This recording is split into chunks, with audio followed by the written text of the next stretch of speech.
Since the last Vanarama League match, Eastbourne Borough had picked up some decent silverware with the Sussex Senior Cup final win over Worthing. And then of course, it was a case of clearing the decks for the innovative 3G pitch to go down. But it's the league where everyone wants to do well, and as we approached the last few days before the big kick-off, we went and watched Tommy and the coaching staff put the lads through their paces before the Hemel Hempsted match. After training, we caught up with Tommy for his views on the pitch, the team and the new season. Tom, thank you for joining us. It's a few days away from the big kick-off and it's been quite a time since the last National League match in May. Since then there's been some new money in the club. You've picked up some decent silverware with the Sussex Senior Cup final win, and you've also been busy in the transfer market. Then of course there's the new 3G pitch out there. Turning to the pitch first, a week or so ago the club held a sponsors evening to give local dignitaries, businesses and others a look at the new pitch, so they could learn about the opportunity it offers the community. There's also been a few competitive games on there as well since then, and from what I saw of the pitch that night, it looked pretty good. I regularly watched QPR in the 1980s on Omniturf, but this one seems different. The ball appears to run much better, and there's no exaggerated bounces. So what's your views of the artificial pitch, and what's the players' reaction now they've had a chance to play on it a few times? Well, the players' reaction has been really positive. I think a lot of players, wherever they've been playing, have experienced the 3G pitches, whether they've been training grounds or actually playing games on them. There's a few more around nowadays, but like you said, it's a very even surface, very true surface, and it's as close to grass as I've ever seen an artificial pitch be. You mentioned QPR yourself. I played at Luton. I think it was at Preston and Oldham.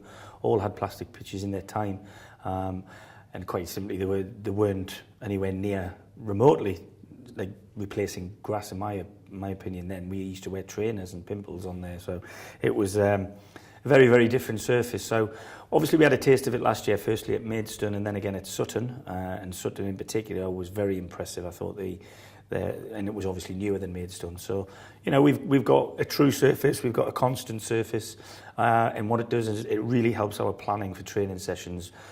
Unless there's 6 inches of snow sitting on there when we come in on a morning, then we'll be able to do what we want and how we want it. We haven't got to worry about the wear of the pitch. It gets looked after in the same way or slightly different way than grass does. We have to brush it rather than cut it. But, we've been really pleased with what we've done on there. The training sessions have gone well. And the few games we've played on there so far, we've had positive feedback as well from the players. So, from your point of view, is it going to be a better advantage now to actually have an uninterrupted programme, unless it is really serious 2 foot of snow? I got to say, in fairness to the people who've looked after our ground and the pitch in the time I've been here, we've rarely had games called off because of the inclement weather. Like I said, snow usually is the biggest problem if it's going to cause a game to be off. But it's just having the use of it on a daily basis. It means we can plan between games better. And I think all managers will tell you, pre-season is one. Some managers like to do lots of running and lots of physical activity. Some managers like to do lots of football and try out different formations, different players and stuff like that. I think once the season starts, all managers react to results, whether they're positive or negative, and you tend to tweak your training sessions or your training plan to that. So that's going to be a huge positive. Whether it's a huge advantage to us at the off, we'll have to wait and see. At the end of the day, we're getting used to it as much as everybody else who's going to come in the first couple of months will have a taste of it. So, I think it'll play a little different to how 1 or 2 people think. But like you said, certainly people shouldn't be taking air shots because it hits a divot, because there won't be any divots, and that's we'll get a true roll on the ball. Well, that sounds good. That's very encouraging. We look forward to Saturday's big kick-off to see how it really works out in action. Of course, when it comes to the pitch, it's the players and what the players do on the surface that counts. And in the Sussex Cup final, that man Penny was the hero by showing a bit of quality with the winning goal. But then many thought he was harshly treated by being given a red card at the very end. Does that mean that's out the first game of the season, or will that red not count in the league? Well, it's quite strange, really. I mean, he's been sent off there in the 93rd minute of a game. For punching the ball against the wall, and it went to Jake Shepherd probably quicker than had he caught it and passed it to him. So I thought it was a silly sending off in the first place. The wording on the suspension is quite alarming, to be honest with you. His suspension starts on June the 6th, and it is completed when we play one first team game or one senior game. Now, we've got a cup final on the Tuesday before the kick-off, and he's allowed to play in that game, but then he's not allowed to play in the first league game of the season, which I find quite remarkable, because the competition he was sent off in, we have now got a game as a result of that, but he's allowed to play in that game, and it's a first team game. I think the Sussex FA need to have a look at the rules, because they want all teams in Sussex to treat their Sussex County Cup as a major competition, and we did that. And for us to be punished in the way we have, I think is a little bit harsh.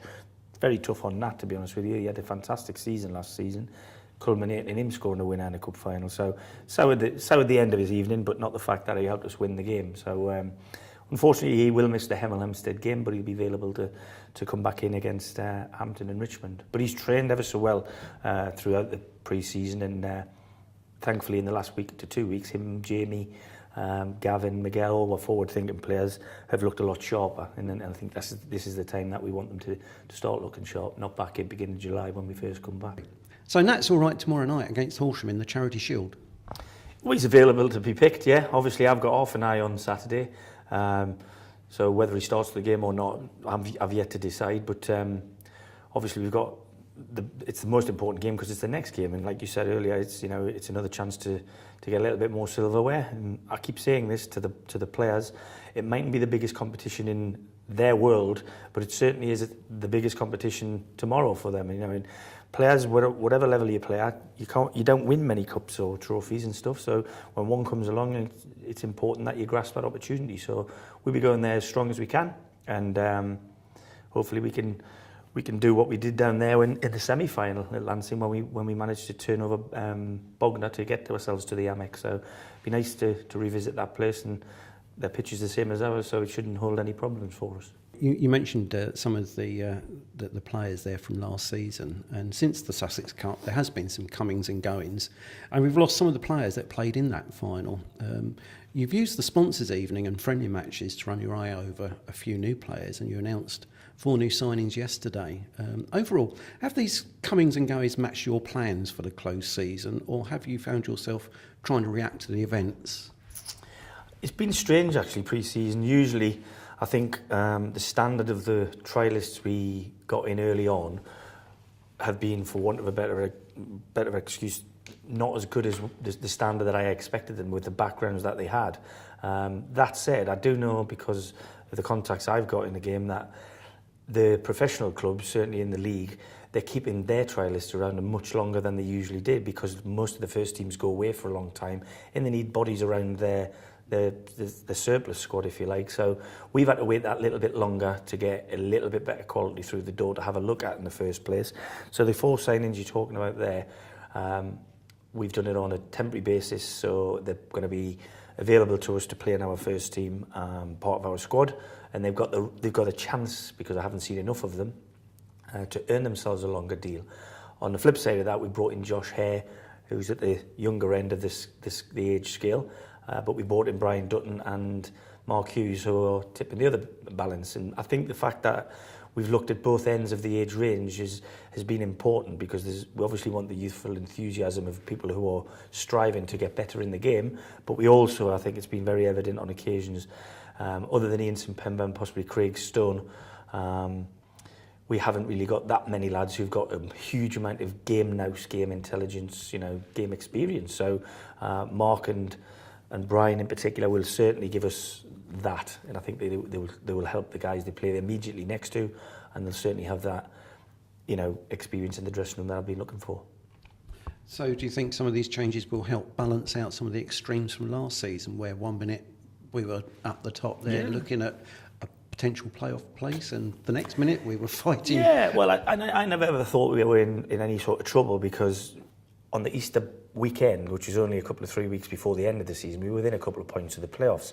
And whilst it's not an excuse, it was factual. Our team was very, very young there. We'd borrowed a couple of youngsters from Reading and Bournemouth, and whilst they did particularly well, we couldn't with that amount of youngsters, I feel, get over the line in games. We were competitive in every game. We were losing by the odd goal most of the time.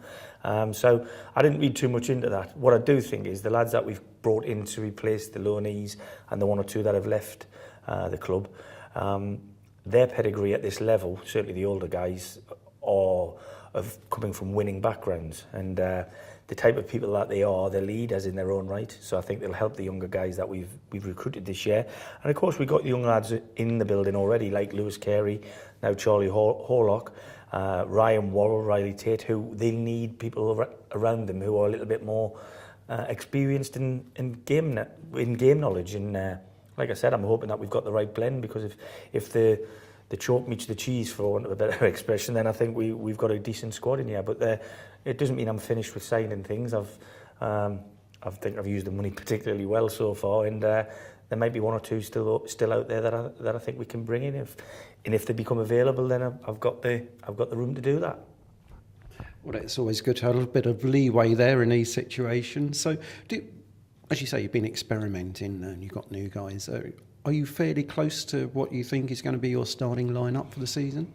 Well, I think, like you said earlier, the suspension's going to dictate that Nat can't start the actual season's first game. But I mean, what I'd like to say is, I think of the 16 or 17 lads we have registered now, I'm confident that all of them can play this level. I'm confident that they can all play a part. We have 7 games in about 21 days, which is a game every 3 days.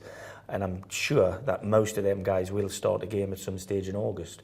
And by that time, it's almost a sixth of the season has been played, which is quite remarkable, really. So, whilst the squad might look a little bit bigger than it has been in the past, I've took into consideration we have a couple more older lads who mightn't be able to play Saturday, Tuesday, right through August. So the youngsters will get their chance, and people know that if I think they're good enough, then they're old enough in my eyes. So whilst I still want to give people opportunities, I want to do that within an environment where they can cope with what they're asked to do. And what I've seen in training and in the games that we've played, certainly Arinsi Owadi and Michael Azea, the 2 young lads that we took from Godfrey's Academy, have done really well. So I'm hopeful that they can make an impact for us. So you're looking at things with quite a bit of optimism.